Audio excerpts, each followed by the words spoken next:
welcome to Podcast This Escape, the podcast where we talk about the escape room that we escaped from in the previous episode of this podcast. We have two of our guests from last episode, Adal and JPC. Congratulations, you got out. Thank you so much. Well, I'll say that JPC and I opened the jar lid. Erin loosened it very much the whole way. That was a loose lid. But congratulations, you got out, and it was a late game room, which I often feel tend to get a bit harder, and I think you kind of destroyed it. Yeah, you guys did really well. Thank you. That was so fun. And again, I can't stress enough that Erin did so much of that. She did a pretty amazing job with some of it. This is very well constructed. Congrats to you two for making such an enjoyable room. Oh, thank you. Yes. Did you guys have any moment like that was a standout moment for you in terms of feeling good or feeling ridiculous or just enjoying the room? I mean, it's hard to say. I feel like pretty much any time I was speaking was a standout moment for me. I feel like maybe the listeners, well, they'll definitely agree with that. So I guess that's my answer. Interesting. I will say, I think the standout moment for me was two puzzles. One that Erin solved and one that JPC solved that I just thought were just really, really well done. One was can I talk about the puzzles? Is that okay? Oh yeah. I assume. Yeah, people listening, if you haven't watched the go previous back and listen to the actual show, what you dummies. What are you doing here? I this think is the wrong way to do the show. The dock with the piano keys correlation, with the high note being with the bobber and the low notes being with the sinkers, was really cool that Erin solved. And then JPC with when we found out we needed to have rock playing and we couldn't decide between soft and hard, when JPC had the brilliant notion to be like, oh, well, it's on a rubber fish, which would be soft. I thought those two puzzles were just really cool in terms of like, you solve one layer and there's one more hurdle to overcome. And it was just, it was very satisfying when they solved those. That's so nice. That was actually going to that dock puzzle and starting with that and having Erin so quickly figure out, A to G, that sounds like you can label the floorboards A to G, which puts them on a B, a C, and a D, or whatever they were. And just getting to that stage that quickly, I think that was just a good sign for the room, and it also just got your brains into exactly where they needed to be. So that was really good as a starting point. I also want to give a shout out to when I discovered that on the dock the A, B, and E were missing, which spells out Abe, and I thought I did a really nice job of and of course we met Abe later, which was Adal, I think that your brain is perfectly attuned to seeing the puzzles in between the puzzles. The puzzles that normal people can't see because they don't exist. This is a big escaping adventure, and one of the games from my childhood was Abe's Exodus. So there you go. So it's a little Easter egg. I will point out the F was also missing, and you just sort of skipped over that one. Yeah, well, we don't need to talk about that. So if you get that, then it's Fabe, which is almost kayfabe, which again is about... That's thematic, that's theming, because everyone's doing kayfabe. I think you guys did really well with that. The thing that JPC got really quickly that took me ages when I play tested this room was the net as a way of getting up onto the yacht. Oh, yeah. I was wandering around just being like, there's no way onto the yacht. Can I use a fishing rod? But the net was you found that one pretty quickly, which was nice. Yeah, I'll be honest. I would have found it quicker if I hadn't completely forgotten about it. Yeah, but I think that's part of the issue with it, because like the net does its function early on. You're like, the net had the fish, so then I discard the net, and it's like going, oh, did you remember you had a net? Like it's an interesting like using it again.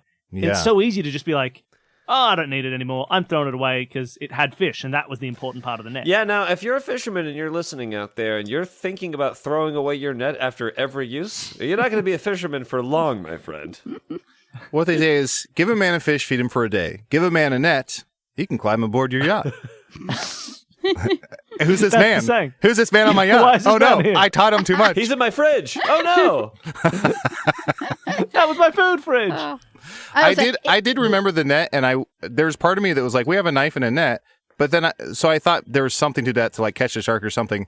But I thought with the yacht, because you said there was like hooks at like an interval, to me I was like, oh, we're gonna hang something specific there. So yeah, I think I was overthinking it, and I think that was a really great moment to just be like, well, we have this net, let's climb up that clearly. And I also thought Leilani, is it Leilani? Yeah. I thought for a good 30 minutes in there that her name was Annette. And so I had no idea what we were talking about. When I suggested that we throw a net up there, I was like, toss Leilani up. She can pull us onto the dock. She can't climb. Yeah, I wish. Shotgun. Here's my one qualm with the puzzle, or my one complaint about the room was Leilani didn't do anything. Awkward. She grabbed that fish out of the water for you. Barely. And she threw it at my mouth. Thanks a lot, Right Leilani. at your face. Oh, yeah. If I had been the sort of quick-thinking improviser that I know I will never be, I would have absolutely let you get away with fish rubber hands and instead of rubber gloves put in something else to assist that. Like, oh no, the fish aren't quite surrounding your hands, they're falling off a lot. You're going to need some giant Fish rubber glue. bands to hold on or something. I'll be honest, that's a slippery slope. You start honoring some of the crap that we say on this, and then you're kind of stuck doing that for the rest of the puzzle, which is not a situation that we want you to be in, and it's not a situation you want to be in. Yeah, Leilani would have been dead. It's true, Replaced but by Abe. come on, fish hands. Damn it. Why didn't I make that Fish work? hands. Fish hands is a good idea. No, I had a lot of fun with this one. I got caught up as well. I think the thing that is the hardest one in this room is connecting all the bits for that fridge puzzle. Like being able to know, like, this is the fridge. It's also the haiku. It's also the figurehead. Like it all comes because it was the most interconnected puzzle in the room. I think what really tripped me up was the haiku being 3 lines, and my like rule brain was like 3 lines correlates to 3 animals, or the 3, you know. So I think that was such a well done puzzle, but yeah, it was very very tricky to me personally. Yeah. Yeah, it's interesting the sorts of things that your brain just takes for granted. Yeah, haiku is a 3, so you go straight to 3, which I think even came up because I think when we were talking about the figurehead later on, you had very clearly remembered shark teeth, eagle talons, lion tail, and maybe there was a body or something. I don't remember that part. So like you clearly had stuck on the 3 because later on it was like she has a lizard body, and you're like, oh yeah, that's right. There was a 4th thing. I'd ignored that completely. She has a lizard body. She's Beyonce. Lizards are ruling the world. If it's not useful information, discard it from your head. Even if it's useful information, doesn't matter. Thank you. Toss it out. Thank you. I want to say, Human Man. I think it's Dave Coulier. David. But it was great. There are some things that I really like when you try to design these things, you got to know, as far as hinting goes, how much you can just rely on a person's instincts. Like pouring strong alcohol onto a fungus. I don't know, the level of hinting was very minimal for that. That's just what you want to do. yeah. But you guys jumped to it, Absolutely. Adal straight away was just like, yeah. I wasn't throw it on a sure. fungus. I had it as 50-50 about whether you would try to jump in a shark mouth before or after you saw the door message. And again, the door message, very vague, but I figure it's just the kind of, I'm going to do a crazy thing that people might feel like doing. Oh, that's true, yeah. When you said the shark mouth, I believe you said it didn't close, right? So Yeah. part of me was like, I did have an itch of like, maybe we put our hand in there, but then part of me was like, if we go inside of it, it might close, and then there's another puzzle, and I'm like, I don't want to make this harder. Like maybe there's like a bonus puzzle to punish you for going inside a shark mouth, which is dumb. I approach this like I approach my life. I can't die, so just do whatever I want. Exactly. That's it. That's how you do it. And as it turns out, if you do die, that's okay. Next season starts and you're just the next character. Exactly. It was interesting with the shark mouth, because I didn't reach into the shark mouth until I'd already solved the final puzzle and had to be like, shark mouth, and went back to try and do it. But on a re-listen, knowing that was the thing that you had to do, when I was listening to your shark description, it does have this moment. It's like, the shark is swimming in circles. Its mouth is wide open. Just sitting there, open, going, ah, ah, ah, ah, ah. And I was like, oh, okay, cool. Like, there is a thing there that's like, hey, shark mouth, there's a shark mouth. But I think most people, if other people are playing this room at home after this episode's all done and they've running it with friends, I reckon most people will not do it the first time. But they might have it in the back of their head. Because you guys seem to still have in the back of your head, there was that open shark mouth. Yeah, it wasn't like you tried other crazy, risky things that there may well have been. Other than complimenting us on a job well done. A huge risk to take. My number 2 was going to be shooting our shot with Leilani. Tell her how we feel. You know? Take a chance. Number. Yeah. I think the open shark mouth does it does stick in your head. Like it's a very cool detail that sticks in your head to where when you say there's a key, I was like, it's gotta be there. It's gotta be, but it's not. But it's just scary enough with the electricity and stuff that you don't do it at the start. And also, a shark might have its mouth open if it has sleep apnea. That's true. Aww. Yeah, no one asked if the shark's eyes were open. Yeah. It was sleeping the whole time. Why would you wake it up? But no, it was, you guys did great. That ending, I'd like to say, I don't know what's going on because we've got the other version of you, possibly from one of the previous episodes of this season. Now it's turned into Moon, where I'm assuming they wake up a new version of you every now and then, and you're all clones of... I haven't seen Moon. Oh, what? yeah, they're all clones. Sorry, spoilers Moon's for incredible. Moon. Yeah, it's written by David Bowie's son, which is all you need to know. I know. What? I think, the ending was super cool in terms of like... I'm afraid of space. I was probably never going to watch it. Sorry. It sounds Don't like you listen to know a Dixie lot Chicks. about Moon, so at this point, it's been like over a decade. I've seen it now. Yeah, and to come to think of it, Danny... I still haven't had Breaking Bad spoiled for me. I've done amazingly. How long do you have? We can spoil that bad boy right now. Oh, please don't. I've done so well. He breaks bad. Sorry. Aw. Yeah. Now, one thing that I would like to say about where we're at with the ending so far is that obviously Billy doesn't know anything as we go through these. I don't tell him any of the story. As we're progressing, he learns it at the same time everyone else does, except for one bit of information that I've been feeding him a few times, which is we finish a recording with our guests, and I tell him, you've got to stop lying to our guests. When do I lie to the guests? At the beginning of every recording. When I say they're all playing the same person. Yeah, you keep telling them they're all playing the same person. I've been making this go poorly. I've been Leilani the whole time. That's true, because like I told you guys before, this set you up for the arc. You're playing the same character everyone else played, but it's been separate people the entire time. But it's been one sequential story. You know what? You're the liar. You're lying to our audience. Wow. I would like you to apologize. Gaslighting level 6. I do think the ending had a cool... It was part Truman Show, part Moon, and then part one of my favorite movies of all time, which is The Game. If you've ever seen that.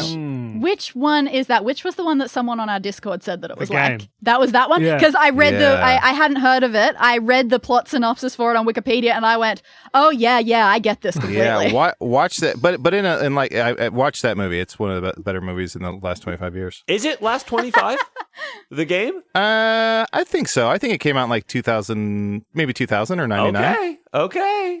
We'll tell you what. Oh no. Adal, just say 30, 35, 40 right now. I'll just edit in the appropriate one. We'll In the last 26 years.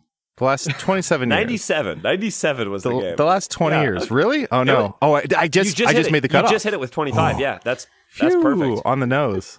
There you go. No, it's interesting. So I don't know what the final episode is going to be because there's one more escape room as part of this story. So is it going to be an escape room of shutting down the whole thing somehow, like a break room? You know, people have those as well, where you go in a room, you just break stuff with like a hammer. So we're going to do one of those, but with machinery and cameras to destroy the show from the inside. I think it should be like a Dark Knight situation where like the Joker throws a gun between 3 people, right? And says like, I need one of you. Like it should, if there's 3 of us, then I feel like it needs to be a fight to see which one is the victor. Oh, yes. All the previous versions fight to the death to see who will... Oh, this is so many movies in one. It's like The One with Jet Li. It's like that. Destroying things at the end. That feels a bit Running Man. It's like Running Man. And if you eat one of your clones, then you gain their strength, which is like that one movie with Anthony Hopkins and Highlander. Or whatever. They eat each other in Highlander? I think you're combining 2 movies already. There's Highlander. Dragon. There's one that's like... That's a hat on a hat for this game, to combine a movie mid-combine. You're thinking the Quickening with Jet Li. The one there's one that's like in the wilderness. I feel like it has Guy Pearce maybe, and it's like I can't remember. Guy Pearce is in an odd collection of movies, isn't he? He's in that one where he keeps eating his clones. It's Iron Man 3. And just make sure that canonically, while all of these people are different, the one thing that is unifying to them is the pants that they all form a sisterhood of while traveling. That's it. Well, I mean, it was all sponsored by the same company, so there's got to be some similarities. It's got to be. Pants may be one of them. That's so wild. So what have we been doing this whole time? Has every version of these people done the full gamut of these 9 rooms to escape? And we're cutting between each of them? Or no, they must have, because you said, because Leilani was like, we showed you that escape room with your boss, which was episode 1. So everyone's done that. Like, canonically, this person has done... I'm so confused. Have we been jumping a decade ahead every time to the next season? So each one of these is a... Oh my God. What it is it's the Prestige, actually, where he's copying himself, but every time it's a clone who gets, drowned in that chamber, and then he's like, every time I wonder, is it going to be me or is it going to be the clone? It doesn't matter. It's always going to be him. Yeah, it's always going to be Clearly, you. the way the machine works is it makes a clone somewhere else and you fall into the hole. You died every time, man. Which is a theory that they explore in the new Amazon Prime show, Invincible. So this is also an Amazon Prime show as well. You got a lot going for you with this season. I mean, it's still very much the teleporter problem with Riker in that Star Trek it's episode. like TNG where there's 2 Rikers. It's it's like Theseus's ship. Yes. Yeah. How many planks? Like how many planks does it take to get to the middle of a ship? That's it. I mean, what happened with this is right from the beginning, I was very excited to tell people as soon as it started, yeah, this is Truman Show, guys. This is definitely going to be Truman Show. But if you're going to tell people it's Truman Show, you have to not just do Truman Show, because otherwise everyone knows exactly where it's going. And it followed relative beats of Truman Show, including ending with the big water wall escape. I will say that this was very much like Truman Show in that Erin, Jim carried us through the whole thing. Alrighty then. Oh, wonderful. Look, you guys were great. You did very well. I really like this room. I love the feeling of like being out on the ocean. Yeah, it's a bit different from the last one that you did, which was in a basement office. That's true. Yeah. Well, your last room you guys had was you go down the stairs into a dingy, small basement study. And a ghost locks you in. And now you've got the full reign of the ocean. It's like Wind Waker. I liked the last one a great deal, but if you have to ask me to pick, I tend to Laura leany towards this one. I believe she was also in the Truman Show. If she was not, I apologize to Laura Liddy and her family. Okay, hold on. I'm emailing. Oh, wonderful. Yeah, we playtested this. Not much change between the playtest and the version you guys Mostly did. wording, because we got into a big argument about up, down versus left, right I got versus so north, confused, south. right? You guys were very clear on, okay, yeah, we go into these tunnels and they'll be the same as the clouds, but just like flat instead of upright. Like we go forward is up. Billy thought that the tunnels were in 3 dimensions, so when he went up, he thought he was physically going up, and so I said, no, the map is like a map. And somehow that threw broke my him. brain. The map is a map was just like, no, what? This doesn't. No, I want a grid. I'm going up on a grid. I need options to go. I got so confused. It was the weirdest. It was the strangest problem I've ever encountered. encountered. I went for a good 10 minutes being like, she was like, it's like a map. You forward is up, like on a map would be. And I was like, wait, no, but up is up. How can I go forward? But if there was a tree on a map. It was terrible. So you guys got that quite well. So that was nice. I think we changed, like, the fridge became older so we could tie it back to the Magnetus 2. Like, specifically, like, this fridge must have come from the older ship. Which Thank you for not getting distracted by the colours on the fishing rods as well. Billy was a bit worried that they were important. So it's red and it's orange and it's blue and it's, I tried to make, like, one of them maroon as a sort of in-betweeny colour that wasn't so I wouldn't have notable. Thought about maroon? Yeah, like, there was one red and one maroon. Surely those are too close close to be relevant. Maroon, okay, that's 5. Subtract, okay, Adam. But no, I think other than that, and based on your drawings, you forgot about the underground, the hole for the gear. He drew a circle for the hole and then wrote the word button next to it, so meaning that he thought that was just the button. And I never thought that. I forgot there was a hole. I was like, I've just drawn a huge button and labeled it button. That makes sense to me. So he tried to fix the shark rather than steal its gear. Everybody always tries to fix the shark, but the shark is fine. Fix yourself. Leave the shark alone. That's why women date Pete Davidson. They think they can fix him. Well, they should just be taking his gears and moving on. But no, it was great. It came out really well. I'm super excited for the next room. I don't know what's going to happen. Yeah, you and me both. I've still barely started writing it. You should probably write that because it's got to be released. I can now. Now that this one is the load off, I can stop thinking about this and start, doing real stuff again. Well, this wasn't real. No, this was a fake episode. Sorry, you losers. No, Truman that makes sense. Show. You got Truman Show. It was lovely to have you on. I'm glad you guys had fun. Erin was great as well, and she's not here because she hates us, I'm assuming. But let's hear her thoughts now. Oh, yeah, sure. What do you think, Erin? I think I had a great time. Oh, cool. It's Erin on South Park. Screw you guys, I'm going home. Thank you so much You for did coming on. It was really lovely to have well. you. Thanks for having us. Thanks for having us. It was really easy game mastering for you. For people who want to hear more of what you're doing, do you want to give a rundown of where people can find you, about what Hey Riddle Riddle is like, things like that, etc., etc.? So, Hey Riddle Riddle, you can find our podcast anywhere you find podcasts. It's basically like this, but without all the pre-work, like the prep and the direction. We're three Chicago improvisers. We solve riddles on the podcast, and then we do like improvised scenes. So, if you're into riddles, this may not be the podcast for you, but if you enjoyed any part of the last recording, then you might enjoy it. So give it a shot. We're also on Patreon, patreon.com/HeyRiddleRiddle, where you can give us money. And here's the best part: we give you podcast episodes right back. So it's like in our world, and this is if this loses your Australian listeners, I'm not sure if you guys have capitalism yet, but it's like goods and services exchanged for like this like product. So you give us like whoa, slow down. It's so I barely understand it. Basically, you give us a little money, and then we give you some podcast episodes, and it's a beneficial agreement for everybody involved. I feel like we have a fairly large Australian audience, so at some point we'll have to do a live show there. Please. Oh my God, you'd be like the first non-Australian people to do that.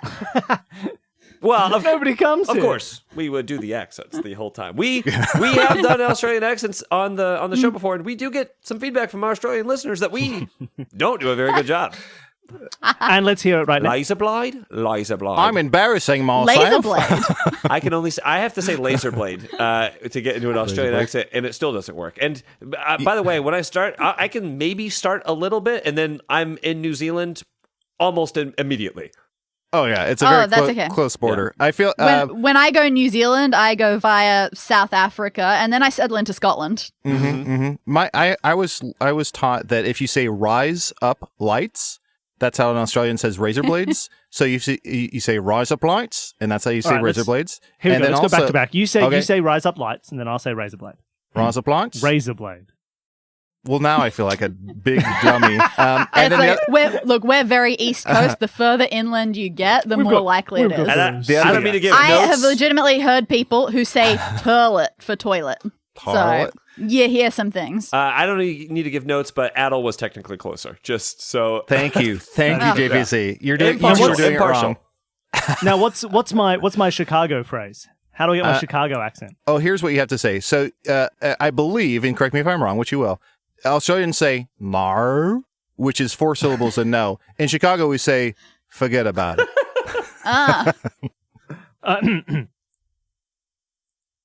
Forget about it. Yeah. Got it. I think that's pretty spot on. And now say, this is a very famous Chicago phrase. You say, "Hey, put more ketchup on my hot dog." Hey, put more ketchup on my hot dog. Wait, hold on. What's the difference between Chicago, Brooklyn, and Boston? Oh, now that for that answer, you'll have to check out Hey Riddle Riddle on the Headgum Network. Brooklyn and Boston are suburbs of Chicago. Yes, that's true. This is a headgum podcast. Pretty good.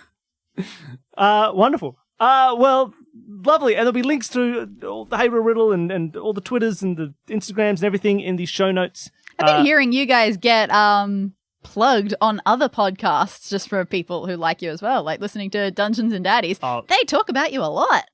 Anthony they're Birch awesome. never stops talking about Hey Riddle Riddle.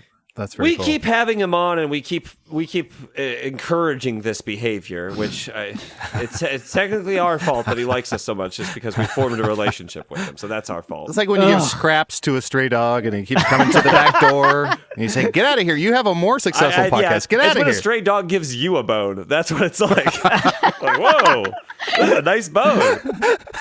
Is that dog a stray? Does that dog? Oh my God, no! That dog lives in that mansion up the hill. That dog's doing. That dog is Jeff That dog's Bezos. doing really well. I now want a tattoo of a stray dog dropping a bone, and it says, "You need this more than I do." Is that stray dog's Patreon bigger than ours? What is going on? Phenomenal. All right, lovely. Well, thank you. It was wonderful to have you on. Thank you. This is so Thank fun. you, everybody, for listening. Thank you. If you want to support our show, we also have a Patreon, which is even bigger than everybody else. It's bigger than Dungeons and Daddies. Bigger than all the dogs. Yeah, it's just no, cold. It's just cold right now, which is why the Patreon seems smaller. But if you want to sign up to help support the show, you get bonus episodes. You can listen to the playtest of this episode, which we've talked a little bit about here. It's You can worth listen it. to That's a brain crack and a half. You can listen to our other fun little series we do of 2-minute mysteries, where we solve little 2-minute murder mysteries every episode, which is... and if you enjoy that, you should go and listen to some Hey Riddle Riddle. Yeah. Oh yeah, they're very. And you can fit also very well for appear that. as an NPC, or in this case, a boat. An in one of NP. our... Yeah, a non-player boat, an NPB in this episode, like the Patreon donor Magnetus 4. So thank you, everybody, for listening. Thank you, JPC and Adal, for coming on. Thank you, Erin, wherever you are. Thank you so much for having us. Oh, and do go to www.jpceatsaustralia.com. Be PayPal ready. That is our site to help fund our trip to Australia. Perfect. Wonderful. Bye, everybody. See ya. Bye.